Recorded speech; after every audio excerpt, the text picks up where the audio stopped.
ஏசுப்பா இந்த நாள் சொன்னதுக்கு நன்றி ஏசுப்பா. நாங்கள் வந்து இன்னைக்கு வந்து வரதுக்கு நீங்கள் வந்து ஹெல்ப் பண்ணதுக்கு நன்றி ஏசுப்பா. நாங்கள் வந்து இப்போ உங்கள் 7 வார்த்தைகளை வந்து தியானிக்க போகிறோம் ஏசுப்பா. அது வந்து உங்கள் சித்தத்தின் படி தான் வந்து நாங்கள் நடக்கணும் ஏசுப்பா. நீங்கள் வந்து பேசுங்க ஏசுப்பா. நான் வந்து அதை கேட்குறோம் ஏசுப்பா. ஏசுப்பா நான் வந்து ஜெபிக்கிறோம் நல்லதுக்காக. என்னோட வார்த்தை வந்து லாஸ்ட் வார்த்தை 7th வார்த்தை என்னன்னா லூக்கா 23:46. பிதாவே உன்னுடைய கைகளில் என் ஆவியை ஒப்புவிக்கிறேன் என்று மகா சத்தமாய் கூப்பிட்டு சொன்னார். இப்படி சொல்லி ஜீவனை விட்டார். இது வந்து லூக்காலதான் வந்து முழுமையா சொல்லியிருக்காங்க. நீங்க மித்த வசனம்லாம் எடுத்து பாத்தீங்கன்னா மத்தேயு, மார்க்கு, யோவான் இந்த 3 பேரையும் குட்டி குட்டியாக சொல்லியிருக்காங்க. இயேசு மறுபடியும் மகா சத்தமாய் கூப்பிட்டு ஆவியை விட்டார். இயேசு மகா சத்தமாய் கூப்பிட்டு ஜீவனை விட்டார். அதுக்கப்புறம் இயேசு காடியை வாங்கின பின்பு முடிந்தது என்று சொல்லி தலையை சாய்த்து ஆவியை ஒப்பு கொடுத்தார். இந்த எல்லா வசனத்திலையும் கொஞ்சம் காமனா இருக்கும், கவனிச்சிங்களா? ஆவி ஜீவன் 2 ஒண்ணுதான். இதுல வந்து ஏன் ஆவியை வந்து சொல்றாங்க அப்படின்னா அது ரொம்ப இம்பார்ட்டன்ட். ஏன்னா ஒரு மனுஷன் இருக்கான்னா அவனுக்கு ஆவி, ஆத்மா, சரீரம் 3 இது இருக்கும். அதுல முக்கியமானது நமக்கு ஆவிதான் ஸ்பெஷலான ஒரு இது. அது நம்ம ஒரு வசனத்துல கூட பார்த்தோம்னா மனுஷனுடைய ஆவி தேவன் தந்த தீபமா இருக்கிறது அப்படின்னு சொல்லியிருப்பாங்க.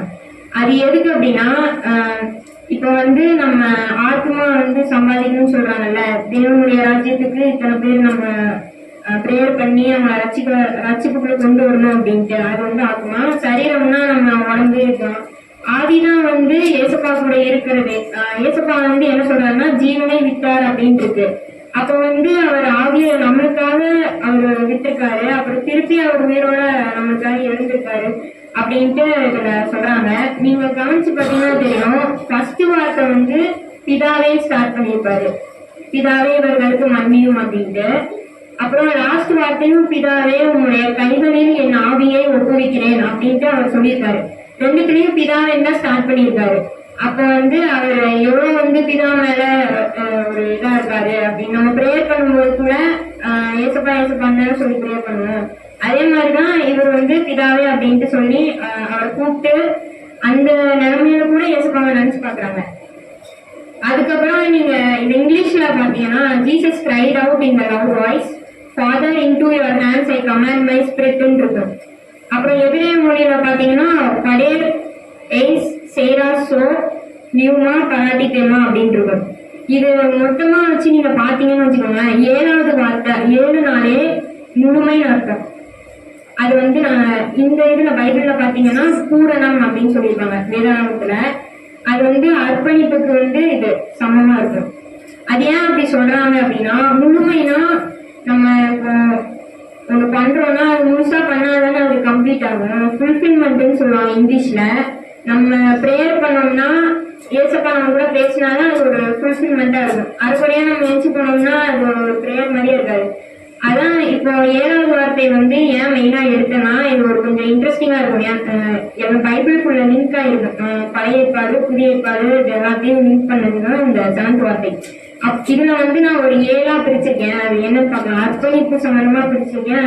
ஃபர்ஸ்ட் வந்து தீர்க்க தரிசனங்களை நிறைவேற்றும் அர்ப்பணிப்பு அப்படின்ட்டு பிரிச்சிருக்கேன். ஏன் அப்படின்னா நீங்க வந்து பழைய ஏற்பாடுல பாத்தீங்கன்னா அவங்க வந்து பாஸ்ட்ல சொல்லியிருப்பாங்க, முன்னாடி நான் இப்படி நடக்க போகுது அப்படின்னு ஃபியூச்சர்ல சொல்லியிருப்பாங்க.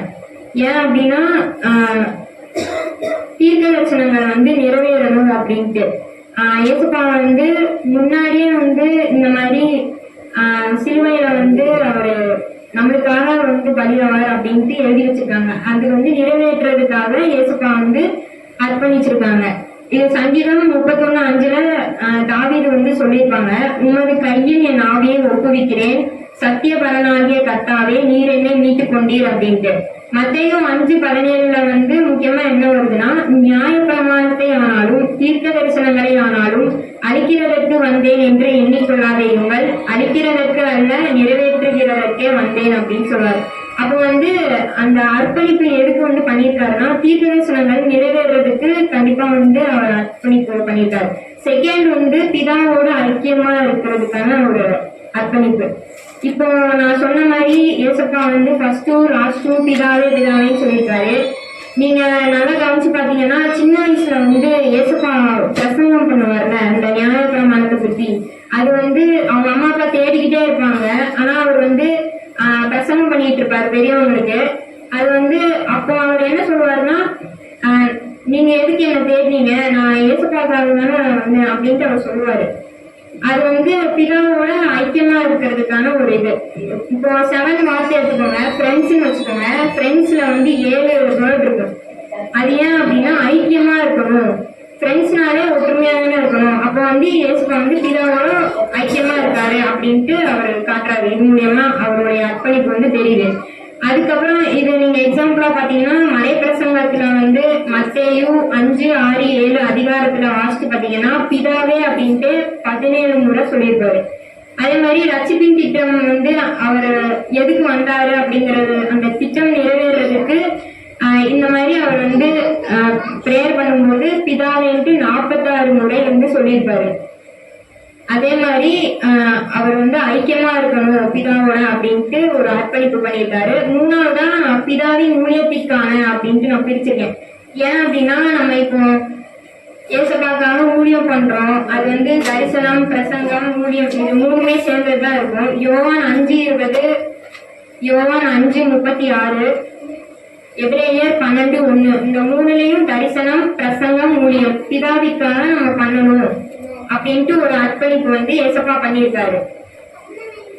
அப்புறம் 4th ஒன் வந்து வெற்றிக்கான அர்ப்பணிப்பு. இப்போ வந்து நம்ம ஒரு விஷயம் பண்ணணும்னா, இப்போ ரன்னிங் ரேஸ் நடக்குதுன்னா நம்ம ஓடி போய் அதுல வின் பண்ணணும்னு தான் நினைப்போம். அதே மாதிரி இதுல வந்து அவரு பிசாசு ஜெயிக்கிறதுக்கு ஒரு அர்ப்பணிப்பு பண்ணணும் அப்படின்ட்டு அவர் வந்து பண்றாரு.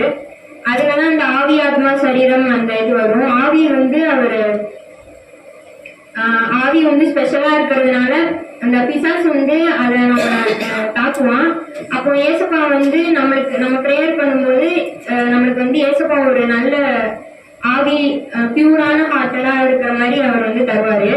அதான் வெற்றி உள்ள அர்ப்பணிப்புன்னு சொல்றாங்க. அப்புறம் 5th ஒன் வந்து மரணத்தை ஜெயிக்க அப்படின்ட்டு பிரிச்சிருக்கேன்.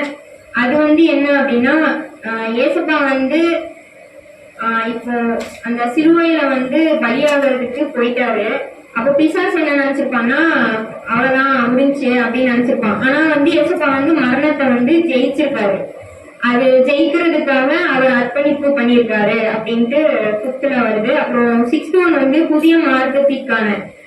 புதிய மார்க்கம்னா இப்போ பழைய ஏற்பாடுல நீங்க பாத்தீங்கன்னா 10 கட்டளைகள் இருக்கும். அதை ஸ்டார்ட் பண்ணி ஏசப்பா புதுசா வந்து 2 தான் கொடுத்துருக்காரு.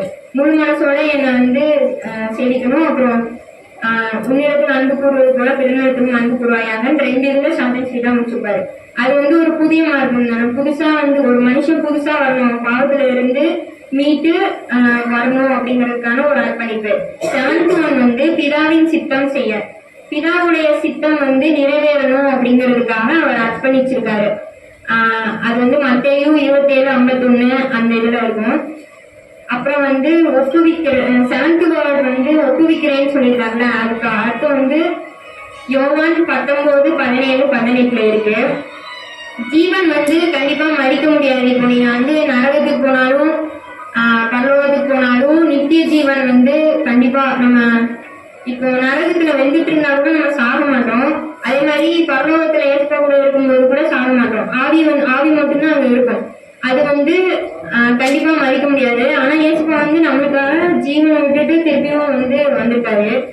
அதுக்கப்புறம் வெளிப்படுத்தின விசேஷம் 1:18 மரித்தேன், ஆனாலும் இதோ சதா காலங்களிலும் உயிரோடு இருக்கிறேன். ஆமேன். நான் மரணத்திற்கும் பாதாளத்துக்கும் உரிய திறவுகோள்களை உடையவராய் இருக்கிறேன். அப்புறம் வெளிப்படுத்தின விசேஷம் 22:20 இவைகளை சாட்சியாக அறிவிக்கிறவர் மெய்யாகவே நான் சீக்கிரமாய் வருகிறேன் என்கிறார். ஆமேன். கர்த்தராகிய இயேசுவே வாரும் அப்படின்னு சொல்லியிருக்காங்க. இது மெயினா வந்து இந்த 7 வார்த்தையும் எதுக்கு அப்படின்னு பாத்தீங்கன்னா ஏசப்பா திருப்பி வருவேங்கிறதுக்கான ஒரு அடையாளமாக பேசியிருக்காரு. இதுல இருந்து நமக்கு வந்து அது கன்ஃபார்ம் ஆகுது. அப்புறம் வந்து பிரசங்கி 3:19-21 வரைக்கும் நீங்க பாத்தீங்கன்னா தீர்க்கதரிசன வார்த்தைகள் மூலமா வந்து எப்படி பண்ணியிருக்காரு அப்படின்ட்டு நம்ம பார்க்கலாம். ஃபர்ஸ்ட் ஒன் வந்து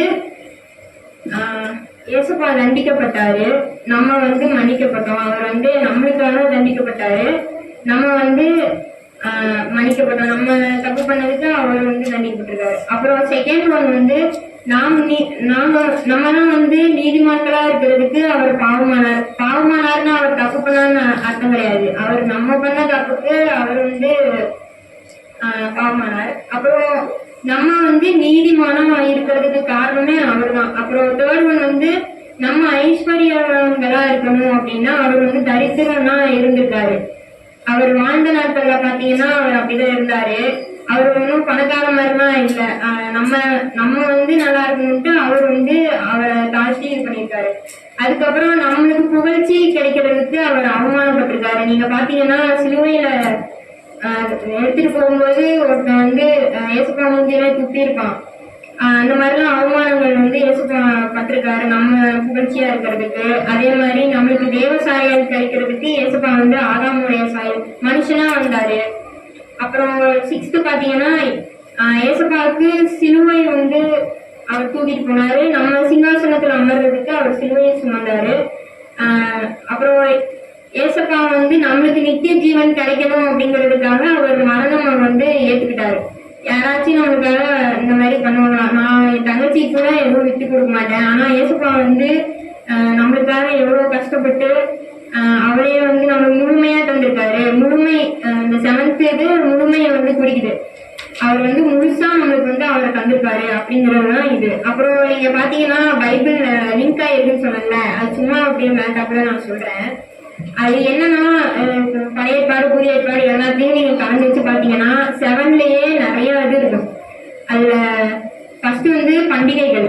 அது உங்களுக்கு தெரியுமா? 7 பண்டிகைகள். அது அப்புறம் 7 வீடுகள் போய் அதிசயம் பண்ணுவாங்கல்ல, காணாவூர் கல்யாணம் அந்த வீடு. அப்புறம் பேதர் வீட்டுக்கு போய் அவங்க மாமியார் காய்ச்சல் இருக்கும்போது குணப்படுத்தினது. அந்த மாதிரி ஒரு 7 வீட்டுக்கு போய் இயேசுப்பா வந்து அற்புதங்கள் பண்ணாரு. அப்புறம் 7 சபைகள் இருக்கு, வெளிப்படுத்தின விசேஷத்துல இருக்கும், அது பாத்துக்கோங்க. அப்புறம் 7 நட்சத்திரங்கள் இருக்கும். அப்புறம் 7 தண்டனைகள் இருக்கு. இந்த 7 தண்டனைகள் மட்டும் நான் சொல்றேன். என்னன்னா ஃபர்ஸ்ட் தண்டனை வந்து திட்டுவாங்க, சரியா திட்டுவாங்க. இப்போ என் தங்கச்சி தப்பு பண்ணிட்டான்னு வச்சுக்கோங்க, நான் திட்டுனேன்னா அவங்க வச்சுக்குவான். ஆனா வந்து லாஸ்ட் இதுல பாத்தீங்கன்னா லாஸ்ட் கடைசி தண்டனைகள் வந்து இந்த மாதிரி இருக்கும். தானியேல் 12:2 இருக்கு. அது என்னன்னா நிச்சயமா இகழ்றது. இப்போ நம்ம ஒரு சின்ன தப்பு பண்ணா கூட தண்டனை இருக்கும்ல, அதுல ஃபர்ஸ்ட் தப்பு இது, இந்த தண்டனை தருவாங்க. அப்புறம் செகண்ட் பாத்தீங்கன்னா மார்க் 9:43-44 என்ன இருக்குன்னா புழுக்கள் அந்த இது இருக்கு. அது வந்து நம்ம தப்பு பண்ணுவோம்னா புழுக்கள் வந்து நம்ம லாஸ்ட் இதுல பாத்தீங்கன்னா நரகத்துல போயிட்டோம்னா புழுக்களும் இருக்கும். அது வந்து நம்மளை டிஸ்டர்ப் பண்ணும் ரொம்ப. அது லைட்டா பட்டாலே ஒரு மாதிரி இருக்கும், ஆனா அது ஃபுல்லாவே நம்ம ஒரு மாதிரி பண்ணிடுவோம். அது ஒரு தண்டனை. தேர்ட் வந்து மத்தேயு 8:12 வந்து அழுகையும் பற்கடிப்பும் இருக்கும். இப்போ வந்து இது ஏசப்பா பர்த்டே அப்போ கூட நடந்திருக்கும். ஏரோது ராஜா வந்து இந்த சின்ன பிள்ளைகளை வந்து கொண்டிருப்பாங்க. அப்போ வந்து அழுதுருப்பாங்கல்ல, அது அந்த மாதிரி ஒரு இது இருக்கும். அழுகையும் பற்கடிப்பும். இப்போ நீங்க நரகத்துல வந்துட்டு இருக்கீங்கன்னா எப்படி இருக்கும் அந்த இது, அந்த ஃபீலிங்க. அப்புறம் 4th ஒன் வந்து 1 தெசலோனிக்கேயர் 1:5-6 பாத்தீங்கன்னா பல்வேறு விதமான உபத்திரங்கள். இப்போ இது தாகமா இருக்கிறேன்னு இப்ப சொன்னார்ல, தண்ணி கிடைக்கல கட்சியில, அந்த மாதிரி இப்போ நம்மளுக்கு ஒண்ணு வேணும் அப்படின்ட்டு அந்த நெருப்புல வந்துகிட்டு இருந்தீங்கன்னா தண்ணி வேணும்னு தோணும்ல, அந்த தண்ணி கூட கிடைக்காது. அந்த மாதிரி ஒரு கஷ்டங்கள் வரும், பஞ்சம் அந்த மாதிரி. அப்புறம் வந்து 5th ஒன் பாத்தீங்கன்னா யூதா 1:10-13 இருக்கு. அதுல வந்து காரிருளா இருக்கும், இருட்டா இருக்கும். இப்போ ஒரு ரூம்ல வந்து இருட்டா இருக்கு, நீங்க உள்ள போட்டு பூட்டிட்டோம்னா எவ்வளவு பயமா இருக்கும், அந்த மாதிரி இருக்குவாங்க. அப்புறம் 7th தான் ரொம்ப 6th வந்து மத்தேயு 18:7-9 வரைக்கும் இருக்கு. நித்திய அக்கினி, அந்த நெருப்பு கொதிச்சுக்கிட்டு இருக்கும், அதுல நம்ம தூக்கி போட்டுருவாங்க நம்ம தப்பு பண்ணி சரியா ஆகலன்னா. அப்புறம் 7th ஒன் பாத்தீங்கன்னா எரிநகரம், அதுதான் வந்து அந்த அக்கினி கடல், அதுல இருந்து வரவே முடியாது. அதனால எல்லாரும் ஏசப்பா கிட்ட மன்னிப்பு கேட்டு மனம் திரும்பி அர்ப்பணிச்சு உங்களுக்காக நான் இருக்கேன் அப்படின்ட்டு எல்லாரும் மன்னிப்பு கேட்டு ப்ரேயர் பண்ணிக்கோங்க. நம்மளுக்காக மட்டும் ப்ரேயர் பண்ணாம மித்தவங்களுக்காகவும் தேசத்துக்காக ப்ரேயர் பண்ணணும். அப்புறம் இது மூலயமா என்னன்னா இந்த தண்டனைகள் கடுமையா இருக்கும். ஏசப்பா இது கூட முழுமையா 7 தான் பிரிச்சிருக்காரு. அப்புறம் 7 முத்திரைகள் உடைப்பாங்க, அது உங்களுக்கு தெரியும். அப்புறம் ஏசப்பா 6 நாள்ல படிச்சிருக்காரு, 7 நாள் வச்சிருக்காரு ஒரு வீக்குக்கு. அப்புறம் இசையில கூட நீங்க பாத்தீங்கன்னா 7 சரிகமா பதனி அப்படின்ட்டு 7 இருக்கும். 7 கலர்ஸ் இருக்கும் ரெயின்போல. ரெயின்போ பாத்திருக்கீங்கன்னா நோவா கூட உடன்படிக்கை பண்ணிருப்பாருல, 7 கலர்ஸ் இருக்கும். நீங்க கவனிச்சிருக்கீங்களான்னு தெரியல. மழை பெய்யும், அது ஒரு உடன்படிக்கை ஞாபகத்தமா இருக்கணும் அப்படிங்கறதுக்காக, இனிமே தண்ணி வச்சு நான் உலகத்தை அழிக்க மாட்டேங்கிறதுக்கான ஒரு உடன்படிக்கையா இருக்கணுங்கிறதுக்காக ரெயின்போ இருக்கு. அதுல கூட 7 இது ரேஸ்மா வச்சிருக்காரு. அப்புறம் லாஸ்ட் வெளிப்படுத்தின விசேஷத்துல பாத்தீங்கன்னா 7 பொன் குத்துவிளக்குகள் இருக்கும். அது யோவானுக்கு வந்த தரிசனம். அதெல்லாம் டீப்பா போனா நிறைய போகும், அது ஒரு நாள் பார்க்கலாம். அப்புறம் 7 இப்ப கூட 7 வார்த்தைகள் பத்தி தான் பேசுறோம். அப்புறம் 7 ஏஞ்சல்ஸ் எக்காலம் ஊதுவாங்க, 7 எக்காலம் இருக்கு, 7 வரங்கள் இருக்கு. அப்புறம் வெளிப்படுத்தின விசேஷத்துல டிராகன் பத்தி ஒண்ணு சொல்லியிருப்பாங்க, அதுக்கு 7 கலர் இருக்கும். அப்புறம் 7 விதமான ஜபங்கள், அழுகிற மாதிரி ஜபம், அப்புறம் வைராக்கியமான ஜபம், இந்த மாதிரி 7 விதமா இருக்கு. அப்புறம் நீங்க ஃப்ரெண்ட்ஸே எடுத்துக்கோங்க. நம்மலாம் ஒரு ஃப்ரெண்ட்ஸ்னா ஒரு ஐக்கியமான முழுமையான ஒரு ஃப்ரெண்ட்ஸ் அப்படின்னா முழுமையா இருக்குமா, எதுவுமே மறைச்சிக்காம நம்மளுக்குள்ள எல்லாமே ஷேர் பண்ணிக்கிறது. அது கூட ஏசப்பா 7 வச்சிருக்காரு. கடைசியா ஒரு எக்ஸாம்பிள் சொல்றேன். இப்ப ஒரு பறவை இருக்கு, காட்டு தீப்பத்திக்குச்சு. அந்த கூட்டுல இது குருவி குஞ்சுகள்லாம் இருக்கு. அந்த பறவை அம்மா பறவை எங்கேயோ போயிடுச்சு. இப்போ அந்த பறவைகள்லாம் என்ன பண்ணும், ஒரு மாதிரி அனல் அடிக்கும், ஒரு மாதிரி இருக்குமா இருக்கு. இப்போ நானே சின்ன பிள்ளையா இருக்கேன், எங்க அம்மா என்னை விட்டு போயிட்டாங்கன்னா பயந்துக்குவேன்ல, அந்த மாதிரி அந்த குட்டி பறவைகள்லாம் பயந்துகிட்டு இருக்கும். அப்போ ஒரு ஆள் பாக்குறான், ஆனா காப்பாற்ற முடியல, ஏன்னா அவனும் சிக்கிக்குவான்ட்டு. அப்போ அந்த பறவை பதறி அடிச்சுட்டு ஓடி வருது. இப்போ எங்க வீட்டுல கூட நடந்திருக்கு. எங்க அம்மா வெளியே எங்கேயோ கடைக்கு போயிட்டாங்க, சாபிகா கதவு பூட்டிக்கிட்டா உள்ள. அப்போ இவ பயந்துட்டா சரியா. அம்மாவும் பதறி அடிச்சுக்கிட்டு, அது சும்மா சின்ன இதுதான், ஆனா பதறி அடிச்சுக்கிட்டு வந்தாங்க. நான் ஒரு பக்கம் அழுதுகிட்டு இருந்தேன். அப்புறம் எல்லாரும் காப்பாத்துனாங்க. அந்த மாதிரி அந்த பறவைகள் பயந்துகிட்டு இருக்குமா. அப்போ பக்கத்துல இருந்து அம்மா வரும்போது ஒரு சந்தோஷம் வரும்ல, அப்பாடா அம்மா வந்தாங்க அப்படின்ட்டு. அதே மாதிரி அந்த பறவை வருது, ஆனா இந்த தீ எரிஞ்சுக்கிட்டு இருந்துச்சு. இப்போ அந்த குருவி குஞ்சுகளை காப்பாற்றணுங்கிறது அதோட அம்மாவோட எண்ணமா இருக்கும். போய் செட்டைகளை வச்சு இப்படி மூடிக்குச்சு. அதுக்கப்புறம் அந்த நெருப்பனா பத்தி முடிஞ்சிருச்சு. அந்த பறவையை எடுத்து பாக்குறான் அந்த பையன், இந்த ஒரு ஆளு எழுந்தான்னு சொன்னால அவன் எடுத்து பார்க்கும்போது அந்த பறவை கருகிருச்சு அவங்க அம்மா. ஆனா உள்ள இருந்து 2 குஞ்சுகள் வருது. அப்போ ஏசப்பா அந்த பறவை மாதிரிதான் நம்மளுக்காக எவ்வளவு வேணாலும் தாங்கிக்குவாரு, எவ்வளவு வேணாலும் அவர் என்ன பண்ணாலும் அவர் தாங்கிக்குவாரு. ஆனா நம்ம ஒரு தப்பு பண்ணிட்டோம்னா அவரால் தாங்கிக்கவே முடியாது. நம்ம அவரை ஹர்ட் பண்ற மாதிரி, ஒரு சின்ன தப்பு பண்ணா கூட அவரை ஹர்ட் பண்ற மாதிரி. அதனால நீங்க அவரை ஹர்ட் பண்ணாம இருக்கணும்ட்டு இதை சொல்றேன். அப்புறம் அவரு சிலுவையில தோணவு கூட இந்த எக்ஸாம்பிளோட ரிலேட்டட் தான்.